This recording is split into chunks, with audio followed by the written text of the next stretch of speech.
and welcome to the May video. Let me begin by thanking you for your comments, both positive and negative, on the previous videos. And the negative ones I take seriously, and I'll do my best to make an improvement. The biggest criticism of these videos is that I don't smile enough, and I will endeavor to change that in future videos and videos going forward. But I'm not going to smile a lot in this one, because what I want to talk to you about is a very serious subject. I want to talk about driving and road accidents. Last month, Bahrain celebrated the Formula One race not very far away from here. And unfortunately, because Bahrain is home to a Formula One event, many of our motorists think that they are Formula One drivers, and that lamentably is not the case. You see, human beings are not particularly well designed to drive vehicles. We don't have the concentration and the reaction that's required.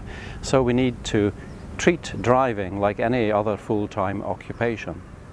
I've got a small book here that was published by the Ministry of the Interior, and it contains the driving or the accident statistics for 2010. This is the latest figures available. In 2010, there were 130, I repeat, 130 road deaths in Bahrain. That's a phenomenal number. That includes drivers, cyclists, pedestrians, motorbike riders. A truly horrifying figure. In Bapco, we are averaging from 2007 to 2011 6 motor vehicle accidents every month. Six vehicle accidents, 6 high potential incidents every month. In 2012, that is year to date, and for the figures I have available, we have had 16 road vehicle accidents caused by Bapco vehicles and their drivers. Okay, so by anyone's counting, 130 is a shocking number of deaths. That is 130 families who've been impacted forever for the rest of the spouses' lives, their children's lives, and their grandchildren's lives. It's just a shocking, shocking figure. But how does Bapco stack up in all this? Well, in 2007 through 2011, we have averaged 6 traffic accidents per month. 6.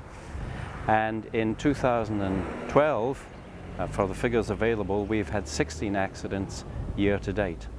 And unless we do something radically, dramatically different, you know how the pyramid builds up, we are going to have, in the very near future, a fatal accident.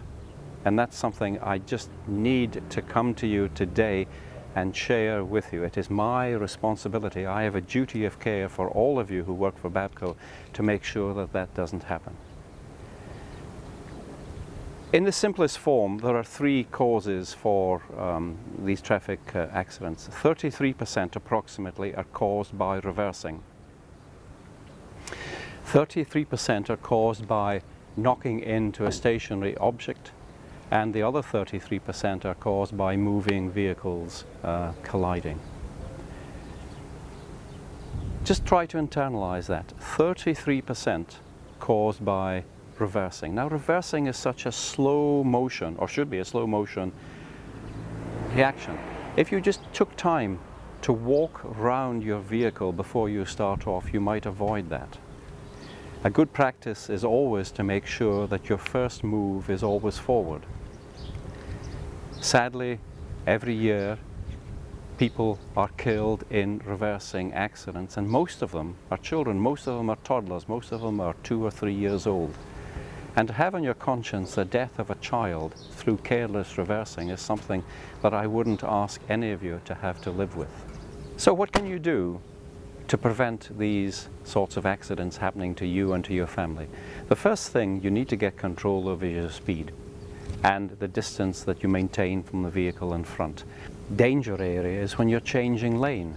So please take that extra couple of seconds to think to look in your mirror, your side mirrors, to look around you before you make that change. Entering and leaving roundabouts are particularly problematic because of the poor driving discipline by many of the road drivers who don't understand how to navigate a roundabout. Leaving from a parked or standing position is another potential area. To jump in your car and take off without again looking and making yourself aware of the surroundings is something that's fraught with danger. I shouldn't have to tell you this next one, but it is about wearing seat belts. In this book, 78 drivers were killed in 2010. 78 drivers were killed in 2010. 76 of them were not wearing seat belts. Now just think about that for a minute. 76 out of 78 drivers who were killed were not wearing seatbelts. What does that tell you? I mean, do you really have to think about that? And of course, cell phones. The use of cell phones when you're driving is just an insult to everyone's intelligence at this stage. Poor drivers kill their friends, their colleagues, and their families. And that's just a fact that's inescapable. So stop again and think about that. Is that something you really want to have in your conscience when it just takes you another couple of seconds to drive properly? I ask all of you, when you're driving in Bapco premises or driving a Bapco vehicle, drive as though you were navigating your way around a school playing field. You cannot depend on other people to do the right thing, just as you cannot depend on children in a playground to do the right thing. So drive as though you were navigating your way around a school playground. And remember that next life you save might very well be your own. Thank you.